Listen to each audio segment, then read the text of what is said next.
ধূমকেতু রীতিমতো ওয়ার 2 এবং কুলিকে সুড়ঙ্গে ঢুকিয়ে মাটি চাপা দিয়ে দিল। সিরিয়াসলি বলছি, ধূমকেতু ওয়ার 2 এবং কুলিকে মানে গর্ত খুঁড়ে সেখানে দুটো সিনেমাকে ঢুকিয়ে মাটি চাপা দিয়ে দিয়েছে। ভাই, বাংলা সিনেমাতে এমন জিনিসও হয়? মানে ধূমকেতু আমাদেরকে নতুন নতুন ইতিহাসের সাক্ষী দিচ্ছে যে এরকম হারে টিকিট বিক্রি, এরকম ট্রেন্ডিং, ছবির কালেকশন 4 দিনে 10 কোটি টাকার বেশি, মানে এইগুলো বাংলাতে আমরা কখনো দেখতে পাইনি। তারপর ধূমকেতু যেটা করেছে সেটা রীতিমতো বাংলার জন্য গর্বের। ওয়ার 2 এবং কুলি, এই দুটো সিনেমা তোমরা জানো একই সময় স্বাধীনতা দিবসের সময় মুক্তি পেয়েছিল। সেই দুটো সিনেমাকে রীতিমতো ডিস্ট্রয় করে দিয়েছে, ধ্বংস করে দিয়েছে ধূমকেতু বাংলার বুক থেকে। হ্যাঁ, এবং ধূমকেতু সিনেমার শো, ওয়ার 2 এবং কুলির শো রিপ্লেস করে ধূমকেতু সিনেমার শো বাড়ানো হয়েছে। এটা আমি বলছি না, এটা Dev entertainment ventures, the creative media, প্রযোজক রানা সরকার, তারা প্রত্যেকে কিন্তু ফেসবুকে পোস্ট করে জানিয়ে দিয়েছে যে ধূমকেতু 550টার উপর শোতে চলবে। মানে আমি তোমাদেরকে বলেছিলাম ধূমকেতু ব্লকবাস্টার করো, মানে তোমরা নিজেরাই বুঝতে পারবে এরপর কি কি জিনিস ঘটছে। তো যারা বলছিল ধূমকেতু শো পাচ্ছে না বা আমাদের বাড়ির কাছে শো নেই, তারা আশা করি ধূমকেতু দেখার জন্য অনেকে বসেছিলে। তোমরা কিন্তু প্রত্যেকে এবার ধূমকেতু দেখতে পারবে, কারণ ধূমকেতু কিন্তু এবার বলা যেতে পারে সব জায়গার থিয়েটার্সেই চলে গেল। কারণ 420টা শো পেয়েছিল আমার মনে আছে ধূমকেতু, 420টা থেকে কারেন্ট শো 550টা।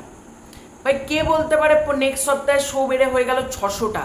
কারণ শতদীপ সাহা যে ডিস্ট্রিবিউট করছে তার কেরিয়ারেও বলা যেতে পারে এটা একটা নতুন ইতিহাস। সেও জানে যে বাংলা সিনেমা প্রথম সপ্তাহে যা শো পায়, সেকেন্ড সপ্তাহে তার থেকে শো কমে। আমরা ন্যাচারালি বাংলা সিনেমার ক্ষেত্রে এটাই দেখি, মানে প্রথম সপ্তাহে যা শো পায়, মানে 90% বাংলা সিনেমার ক্ষেত্রে এটাই হয়। প্রথম সপ্তাহে ধরো 100টা শো পেলো, পরের সপ্তাহে শো কমে হলো 80টা, তারপরের সপ্তাহে 50টা, তারপরের সপ্তাহে 40টা, তারপরের সপ্তাহে 10টা, তারপরের সপ্তাহে 9।